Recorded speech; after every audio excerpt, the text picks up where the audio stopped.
Should just be illegal to show you this spot. Rub, top of a drainage, big rub, deer crossing here, boom, boom. I could probably shoot that scrape from here. There's probably 50 rubs in this area. I can't believe I'm showing it to you guys. It's August 16th and we are over here on public land.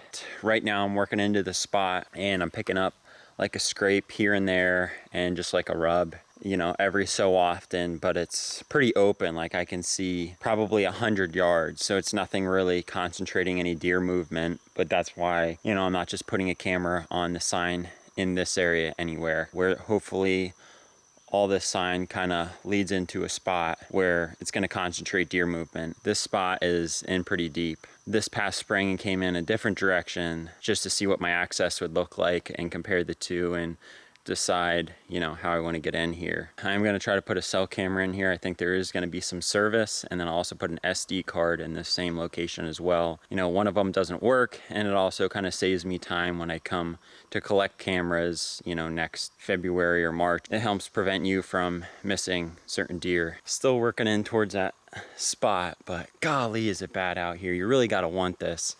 Between the freaking bugs, the spiders, I even have my little spider stick for all the cobwebs. The gnats, they're just terrible. I don't know why they're so bad. And then the fact that it feels like 100% humidity out here where rain droplets could just be forming in midair.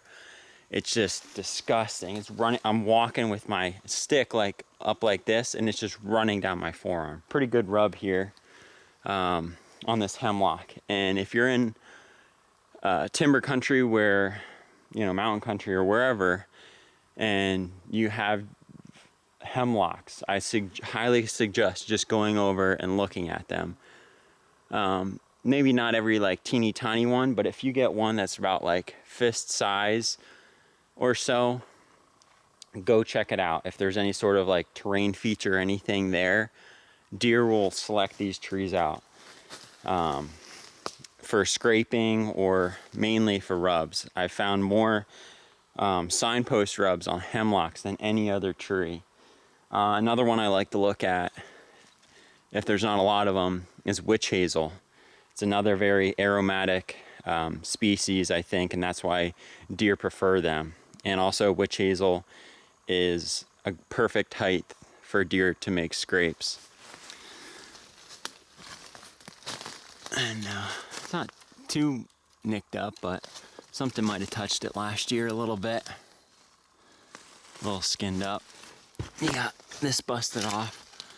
You got that branch busted off. Actually, it looks like maybe a little bit of a scrape there. Yeah, there's some faint trails in here. Some, you know, crossing, coming down from this direction, and then others going this way. But they're just kind of all over the place. There's probably some terrain features more up top there that's forcing some deer movement. Trails that would be perpendicular to these coming over the top. I mean, they can run parallel trails to this elevation. Keep going. Yeah, there's a old historic rub right there. And there's a faint trail through here. But back to what I was saying, you could use a rifle kind of anywhere and sit this system, but when it comes to using a bow, you gotta be pretty much on top of them. I stuck the limb caps in my pocket and it pulled it out. It was wet. I mean, I am soaked. I haven't ran into any rattlesnakes, but I have ran into gnats. So much so I've swallowed a couple. They're getting in my eyes. Scrape. I assume something hit that branch there to make it look like that. Nice to see some chestnuts alive. Don't see them too often. After the chestnut blight came through and wiped them all out. We'll see though if they can get past this younger stage. I think there's one there as well. That got snapped off probably last year. Here's the branch.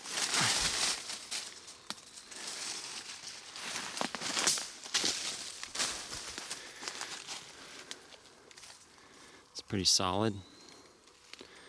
thumb size there. And I actually even snapped back here more on the main stem, unless somebody else did that, but I'm thinking it's a deer. You got something kicked up there. There's kind of a trail that comes down. There's an old, probably an old rub. Old rub. But really I didn't notice that first. And this is what's gonna keep happening. I'm gonna pick up more and more sign till I get to where all the sign comes together. But yeah, this is a great trail right through here. It's all kicked up, and I didn't have this marked. So I'm gonna mark this. But I saw this come from that direction, coming this way. There's, I think, old rub on that tree. Good trail going through there. Historic sign here. Got a scrape. We're probably gonna mark this. Alrighty, that's what I'm talking about. So still working off from that last spot, heading into my primary location to put these 2 cameras. Past a couple more rubs, couple more scrapes, nothing too exciting. But as I said about looking for that lone hemlock tree. Like there's a hemlock over there. There's a big one, bigger one back over there. Fist sized roughly signpost. Hit for multiple years, probably hit last year. Some good tine marks in there. I'm liking it. Look at the stuff on the leaves from last year. I don't even have this marked. And I'd be probably diving into this section more if it was spring, but time limitation.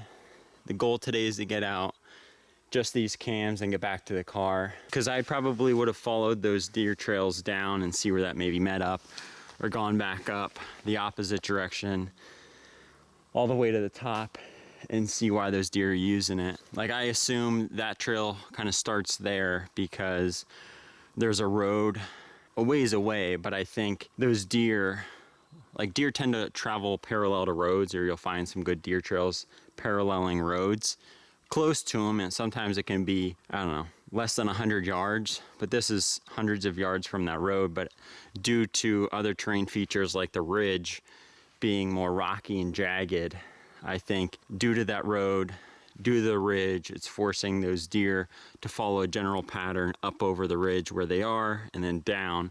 And also it's kind of a subtle saddle. You really can't see it perfectly on the map. So 2 reasons why that trail is kind of coming up and over the top there. I'm seeing lots of tracks consistently, and I'm picking up on more sign and more sign as I'm getting closer to the more major terrain feature where all these deer are going to have to funnel in. Here's a deer bed. Probably a doe. It's usually my first guess with most of these. But that signpost and that rub on that hemlock is just maybe 75 yards away. Another good rub. That looks pretty old though. I don't know if it was hit last year. Probably not. We got a scrape there. Right under those branches. There's some other rubs, little rubs over that way. But we'll keep moving on. Looks like a bed or something in there maybe. Looks like a good depression right there. And this is just an entry and exit trail. It's just torched up in here, right under this tree. And I can see basically the spot where I'm putting my camera. This is a good sign.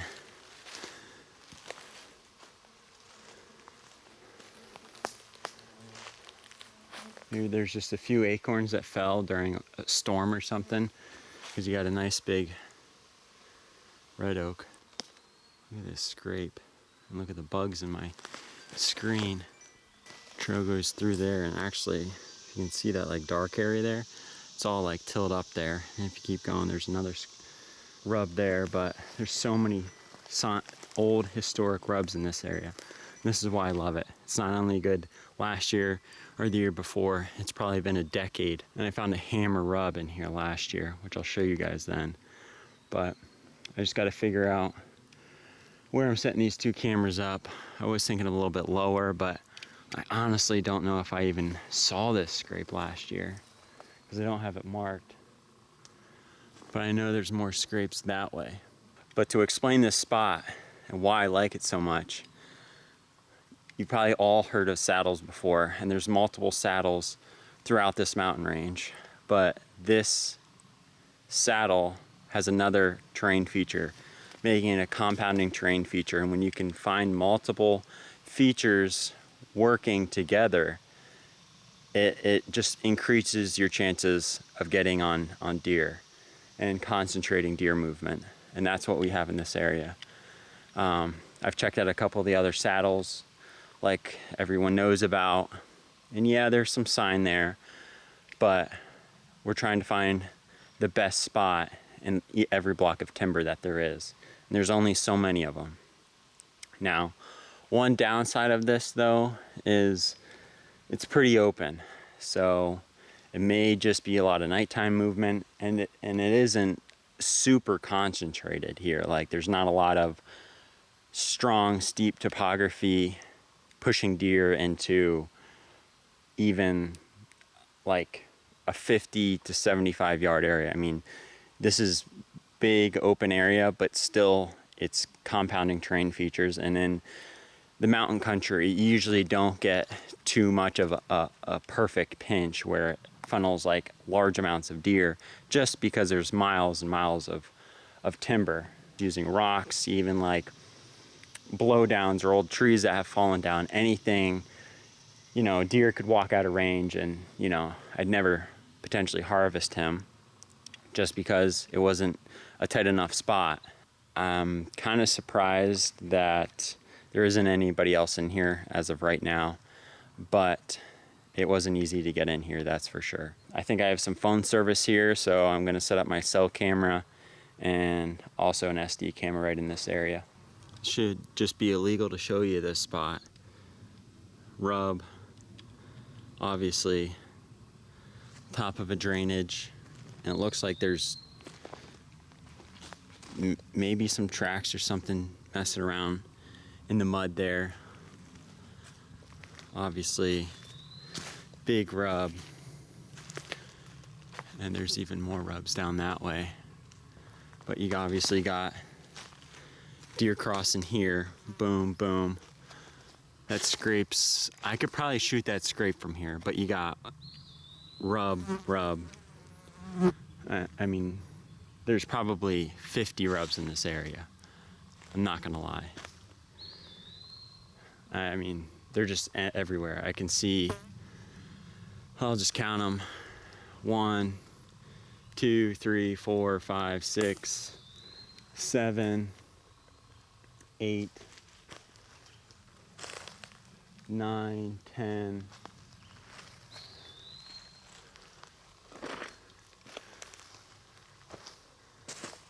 11, 12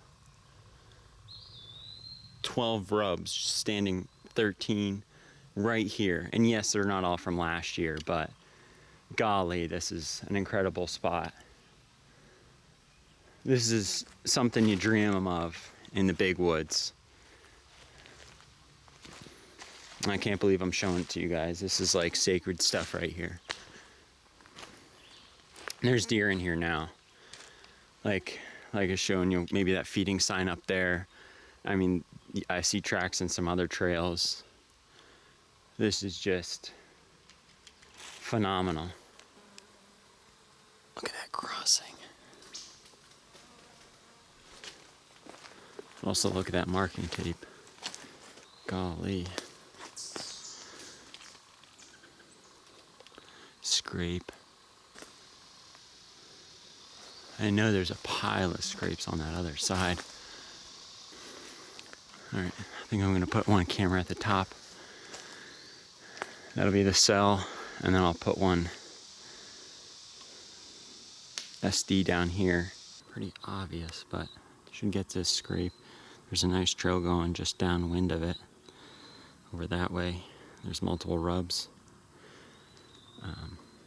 I also found a tack on a tree, so somebody may be in here already, who knows. Maybe I might get something at the crossing down there. It's pretty far away, kind of doubt it. You never know. At least I'll get this kind of movement in through this section here.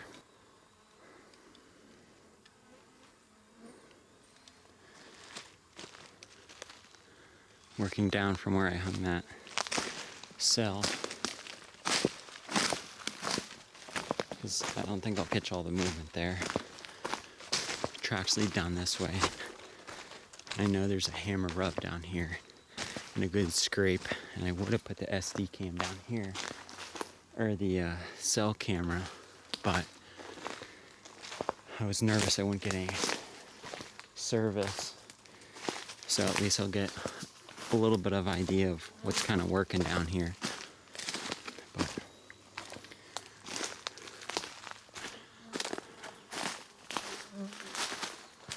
big drainage.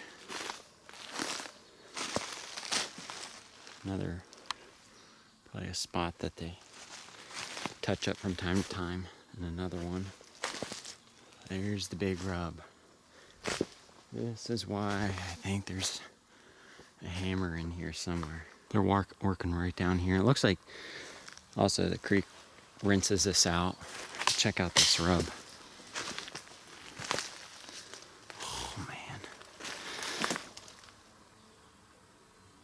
That's a stud. That's why I think there's a hammer in here. Branches are busted off. I'm actually going to just kick this open again. And then I think somewhere here there's another scrape. Might be down there more. But nothing special here. It's actually, looks like a print there. There was a scrape right here last year.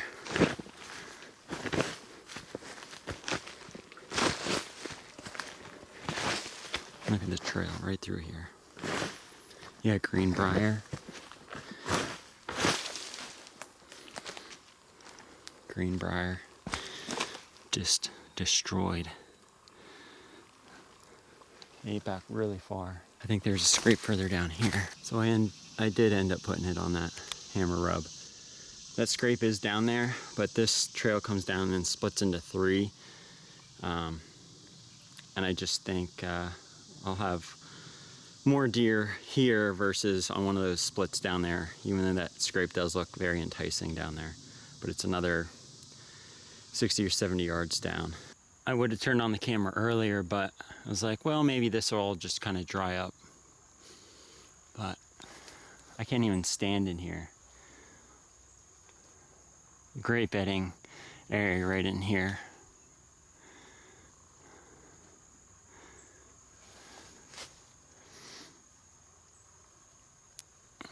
But you can see there's really a defined trail that goes right through here. And I don't know, 60 yards away, there's a bunch of pokeweed, and like every little sprout is nipped on, basically. And there's like a lot of thick cover there. There's the pokeweed. There's a bunch of other like little saplings and stuff coming up, because there's a lot of like blowdowns in here, as you can see. There's one. There's another one over there. And there's a couple in here. There's a lot more sunlight in here, and it's coming up real thick. I mean, this is great. But I followed this trail in. I'm kind of on top of a ridge now, and followed that trail in. On this bed, there's some buck sign in here. Looks like that tree right there got touched up a little bit, but this trail goes out, so I'm going to keep following this out. Looks like there's a nice trail that goes in there, and I bet maybe even a bed over there. But again, I'm kind of all great greenbrier. I mean, this is phenomenal food source in here. Look at this. Trail going right through here.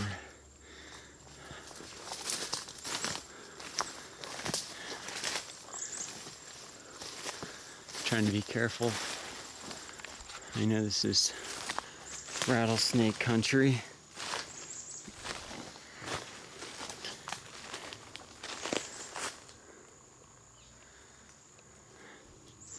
Tree was there. I see the trails going every which way in there. I'm assuming there's a doe group in here, but this is thick. I thought this was going to be the speedy way out in the beginning.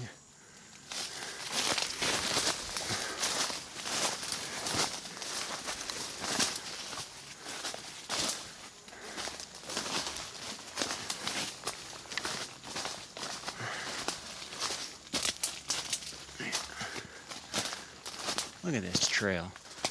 Holy crap.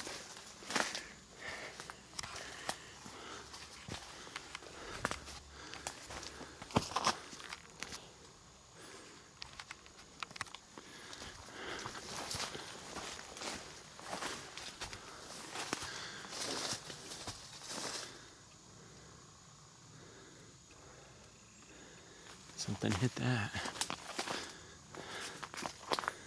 But I think I'm gonna wrap it up here.